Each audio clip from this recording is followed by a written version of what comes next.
Bonsoir à tous, je suis ravi de vous retrouver pour une nouvelle émission exceptionnelle de Lundi Sport. Regardez ce qui vous attend.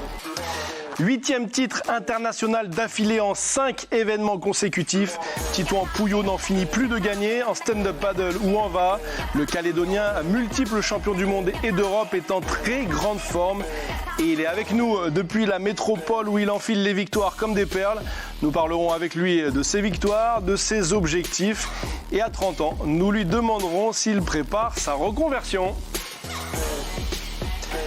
Une page Cagou d'ailleurs nous attend comme d'habitude ce soir avec Stéphanie Marlier au programme basket 3-3. Stéphanie nous expliquera pourquoi Sohana Lucé ne participera pas au JO de Tokyo. Rugby à 7 avec des nouvelles de Yolène Yengo qui ne fait pas partie de la liste pour les JO mais qui partira quand même à Tokyo en tant que réserviste. Enfin rugby à 15, Romain Taofi-Fénois en route pour une tournée en Australie avec le 15 de France. Et bien sûr on finira par un défi. Un jeu de devinettes sans que l'on voit nos dents. J'ai rien compris de ce qu'a m'a dit Steph, mais on va rester ensemble, positif. Salut Titouan, comment ça va? Est-ce que tu m'entends bien? Salut, ça va bien. Ouais, je t'entends. Super. Alors, Titouan, j'ai une question toute bête pour toi. Tu es le sportif le plus titré de ta discipline, le stand-up paddle. Est-ce que tu comptes tes titres et combien tu en as? Titre de champion du monde, ouais, je sais. Deux. Après, ouais, c'est ça. Mais après, titre de champion de France, non, je sais plus. Il y en a tellement que tu les comptes pas. Non, j'ai tout noté pour m'en souvenir, mais du coup, vu que j'ai noté, je m'en souviens plus. Ah, c'est ça, place à l'écrit. Alors, tu remportes l'épreuve de longue distance de la Vendée Glisse, 22 km de rame. 4e fois que tu remportes l'épreuve. Le plan d'eau de la Vendée Glisse, il te plaît particulièrement? Ouais, c'est souvent des conditions downwind, donc des conditions avec le vent dans le dos. Des parcours qu'on a l'habitude de faire en Nouvelle-Calédonie, et c'est ce que j'apprécie le plus. C'est là où mes planches aussi marchent le mieux.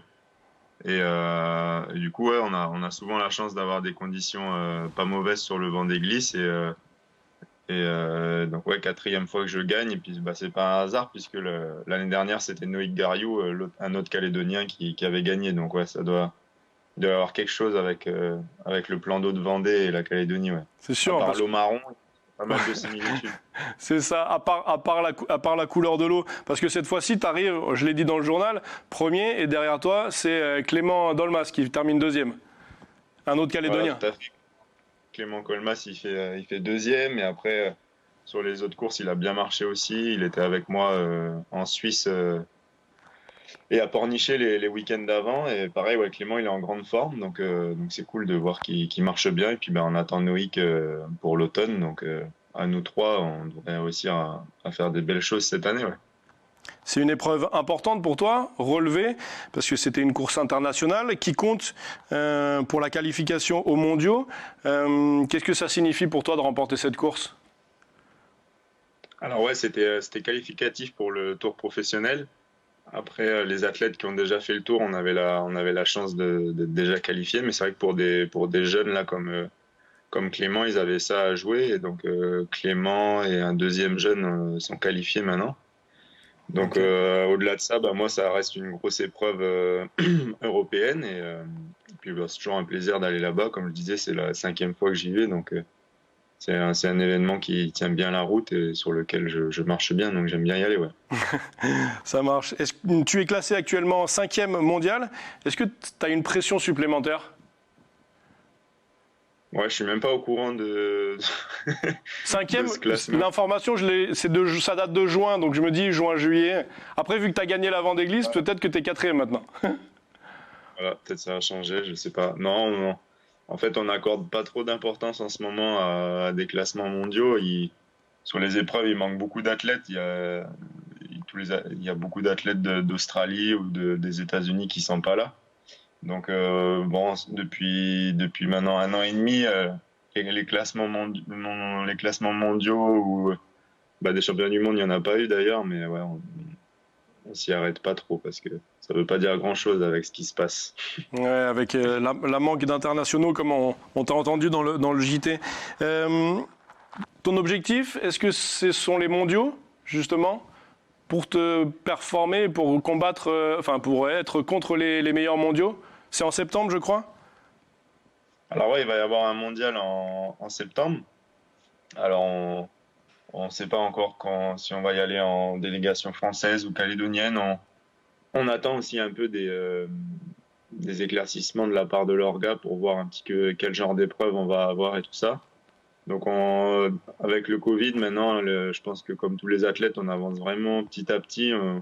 Moi, je prévois mois par mois mes compétitions, un petit peu, parce que ça sert à rien de prévoir des trucs C'est sûr. à trop long terme, parce que on est souvent déçus. Donc voilà, j'avais à cœur de faire ce printemps en Europe là pour refaire un maximum de courses. C'est chose faite. Il m'en reste encore une le week-end prochain. Après, je prends une petite pause pour justement me pencher sur mon automne, donc l'automne en Europe, et voir un petit peu les courses qui vont être les plus probables d'exister et les mieux dotées et avec les plateaux les plus relevés. Ouais. Voir un petit peu où vont les copains. Ok. Quel est le secret de ta longévité, Titouan? Voilà. Je sais pas, hein. C'est vrai que Dis-nous tout. j'ai eu 30 ans cette année. 30 ans cette année, ouais. C'est ce que les jeunes ils me demandaient sur l'événement. Je dis c'est à vous de me dépasser, hein. C'est pas moi qui vais passer derrière. Donc, voilà, non, je prends plaisir sur l'eau. Ça me fait plaisir aussi de partager avec eux. Et après je suis pas non plus. Je pense que ça va 30 ans, mais c'est vrai que maintenant sur le plateau, je suis le ou l'un des plus vieux du classement souvent. Et puis c'est cool, tu vois que pendant la course souvent je me dis ça je l'aurais pas fait il y a quelques années, donc on voit que l'expérience ça sert aussi et il y a des choses qui servent et ça fait plaisir. Ouais. Donc t'as pas forcément de secret à nous dévoiler? Non, passer du temps sur l'eau un maximum pour qu'il y ait des automatismes qui viennent et en faire le moins possible, comme ça t'es moins fatigué et t'arrives le plus vite possible à l'arrivée parce que t'as pas envie d'être trop fatigué. C'est ça le secret en fait. Arriver le plus vite possible à l'arrivée pour pas trop souffrir le lendemain. Le gars est feignant, il se dit si je veux pas de courbature, faut vite que j'arrive. C'est ça. En plus du temps sur l'eau, t'en passes parce que tu pratiques pas que le stand-up paddle. Tu participes aussi. Tu as participé à une compétition de VA ce week-end, l'extrême Cordouan, que tu as remporté également. Et qu'est-ce que t'apporte le VA? Moi, c'est toujours un plaisir de revenir à ce sport. C'est aussi une autre ambiance, c'était un autre événement. Donc ouais, j'ai fait le choix de faire qu'une épreuve du Vendée Glisse et de filer après sur Cordouan, l'estuaire là au niveau de Bordeaux. Et c'est une autre bande, c'est une autre bande de potes là qui font de la pirogue ici sur la France. Et puis j'aime bien, hein, c'est mon sport originel. J'en fais dès que je suis à Nouméa, je passe plus de temps sur mon VA que sur mon stand-up.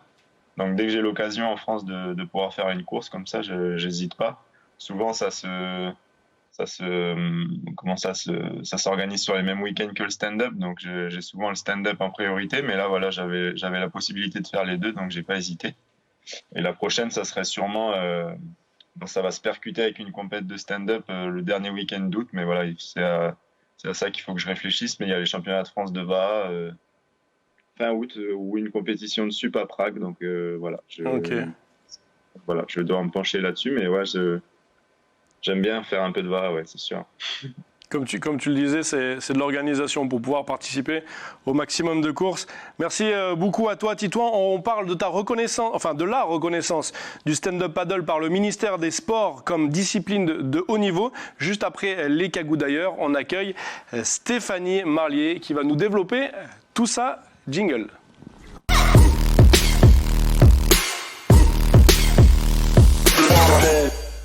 Salut Steph. Salut, bonjour Titouan. Aujourd'hui, tu parles pas de Titouan Pouillon, hein, il est avec nous. Non, non, c'est vrai, ça me change. C'est ça. Alors donc, comme tu l'as dit, nous allons parler de basket 3 contre 3, de rugby à 7 féminin et également de rugby à 15 masculin. Alors, on commence avec une bien triste nouvelle. La Calédonienne, donc Soana Lucette, que nous avons reçue dans l'une de nos émissions, n'ira pas à Tokyo. Voilà, donc malgré que elle n'ira pas à Tokyo, donc aux Jeux Olympiques, donc malgré qu'elle a remporté avec son équipe le tournoi de qualification olympique en Autriche, donc ça n'a rien changé. Donc 2 raisons expliquent pourquoi elle n'a pas été retenue. Alors la première, c'est le retour donc de la basketteuse Anna Philippe, double championne de France, quintuple vainqueur de la Coupe de France. Donc elle était blessée durant le tournoi de qualification olympique. Donc Soana a dû la remplacer, je dirais, au pied levé, ce qui laissait sous-entendre que dès qu'elle serait donc rétablie, elle reprendrait bien sûr obligatoirement sa place de choix numéro 1 au poste de pivot. Alors il faut savoir qu'elle mesure quand même 1m94, donc on comprend bien pourquoi donc ce choix. Donc la deuxième raison de sa non-participation aux Jeux Olympiques, c'est tout simplement parce que contrairement à ses coéquipières qui ont déjà joué ensemble, Soana, elle est arrivée dans le collectif France depuis moins d'1 an. Et donc c'était aussi un choix, en fait, le sélectionneur Richard Bilan, pour lui, en fait, il fallait que les joueuses donc se connaissent, ont l'habitude de jouer ensemble pour pouvoir espérer donc remporter donc une médaille lors des Jeux Olympiques.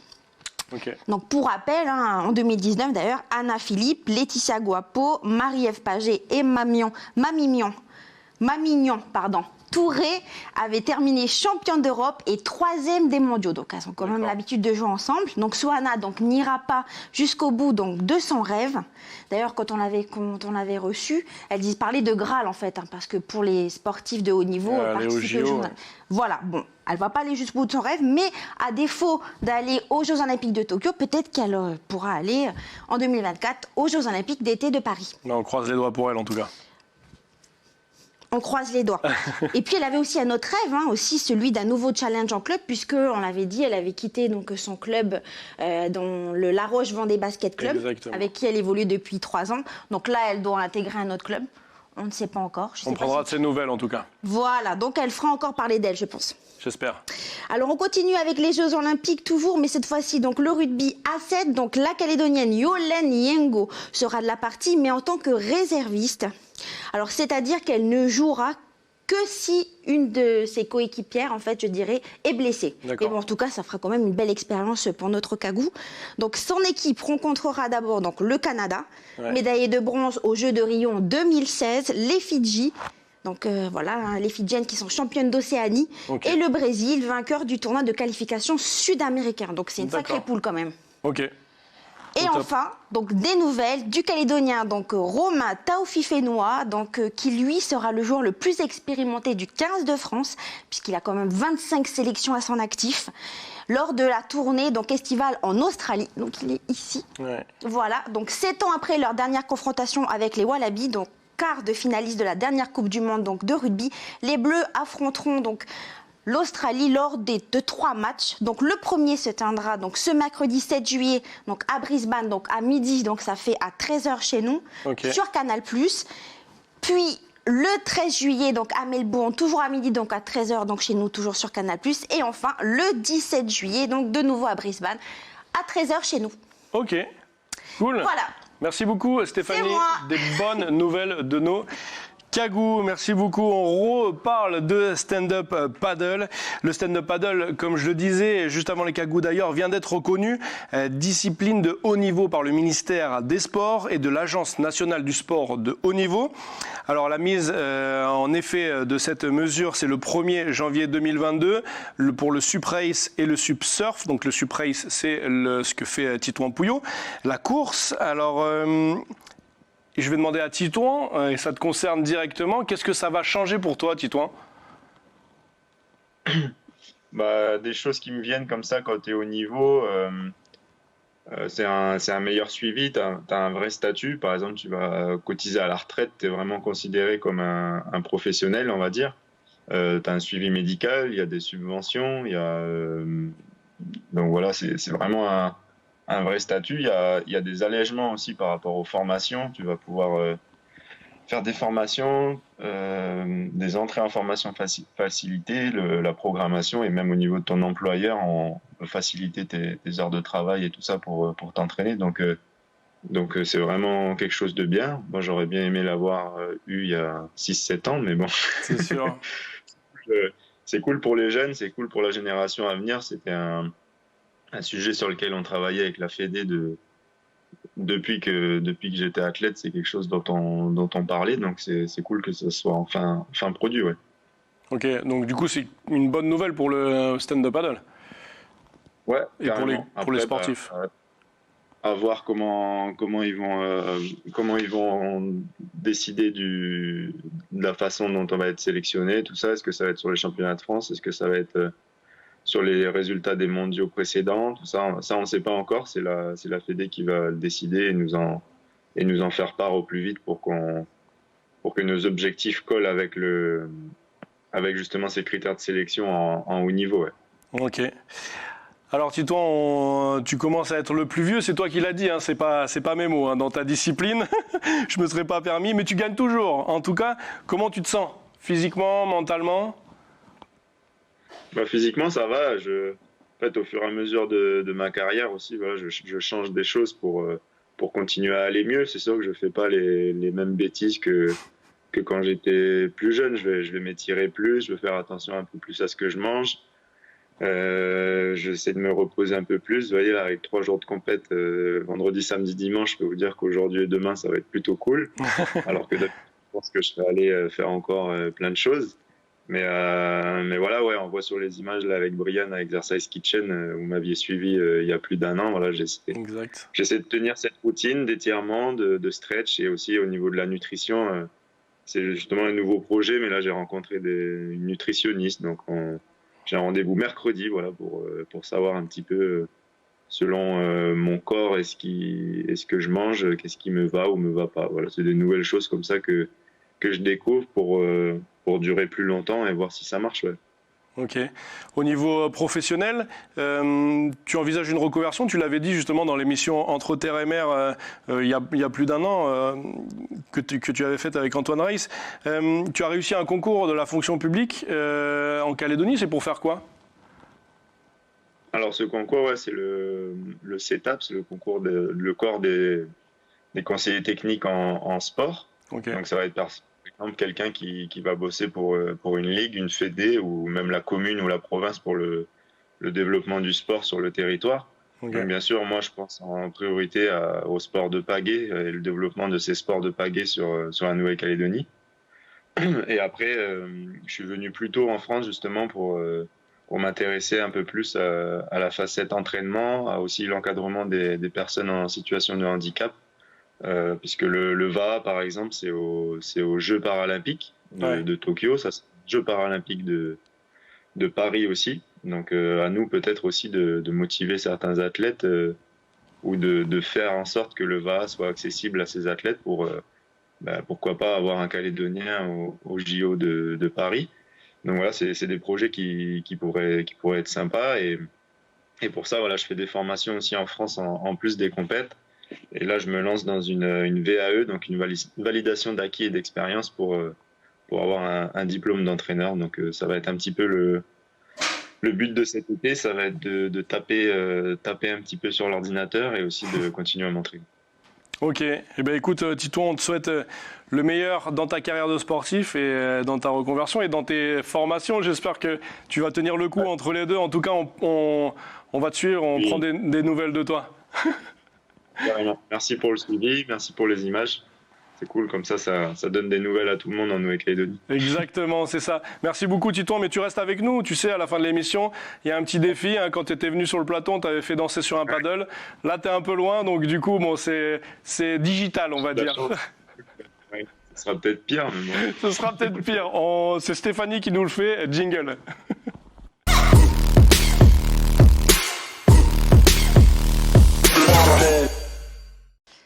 Alors Steph, qu'est-ce que tu nous as préparé? En fait, c'est un jeu qui est très simple. C'est un jeu de devinettes sans les dents. Donc, t'as pas trop compris ce que je voulais dire. Non, pas du tout. Alors, comme avant, vous parlez, donc c'est simple. Donc, vous allez faire je vais commencer. En fait, l'idée, c'est que vous devez deviner ce que je dis.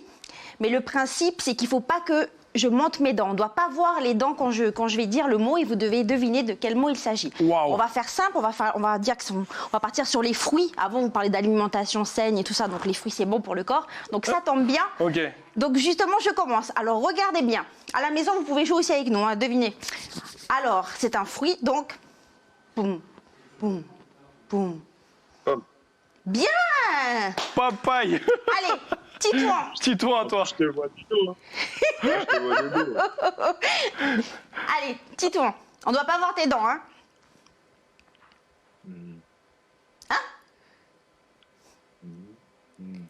C'est quoi ça? Orange? Banane. Banane. Ah, j'allais le dire en plus. Bon, à toi. C'est pas facile, hein. À moi. Mais je sais pas quoi faire. Un fruit. T'aimes quoi comme fruit? Hum. Non, mais il faut que tu le dises quand même, là. C'est ah. là. Hum. Pastèque. Non. Mais c'est que les syllabes. Bah, c'est quoi? Hein? Aïe. Ah, papaye. Aïe, aïe, aïe, c'était dur, hein. C'est ça, on n'a pas vu, mais j'ai ouvert un peu la bouche, on n'a pas vu mes dents. À toi, Steph. À moi. Alors moi, en plus, j'ai fait des mouvements de tête, hein. On va pas mes dents. Bon, c'est vert, c'est pas mal. Il y a un peu de poils comme ça. Je comprends rien. Kiwi. Oui, oh, kiwi, en plus, je donne des indices. C'est les indices qui m'ont fait trouver, autrement, j'avais pas kiwi, trouvé. C'est bon le kiwi en plus. À toi, Titouan. Titouan. Hein? Oula, c'est Moi, compliqué, je me dis- Titouan, c'est... C'est français. Ah, d'accord. Une syllabe. On commence? C'est quoi? Poire. Pêche. Voilà, pêche. Pêche. Ah. Ah, c'est Ouais, bon, les pêches. j'avais le P. Dernier à moi. Oui, c'est bien, hein? Oula. C'est compliqué. Oui. C'est quoi? Fruit de la passion. Ah, bravo, Titouan. Ah, hein, bravo, franchement, Titouan. Il est doué, hein? C'est pas facile. Bravo, bon, merci beaucoup Stéphanie C'est moi. pour ce jeu un petit peu bizarre, on le refera peut-être, on verra. Merci beaucoup Titouan de t'être rendu disponible pour nous, on te souhaite le meilleur pour la fin de la saison et nous on se dit rendez-vous la semaine prochaine pour une nouvelle émission de Lundi Sport. Tata la bande.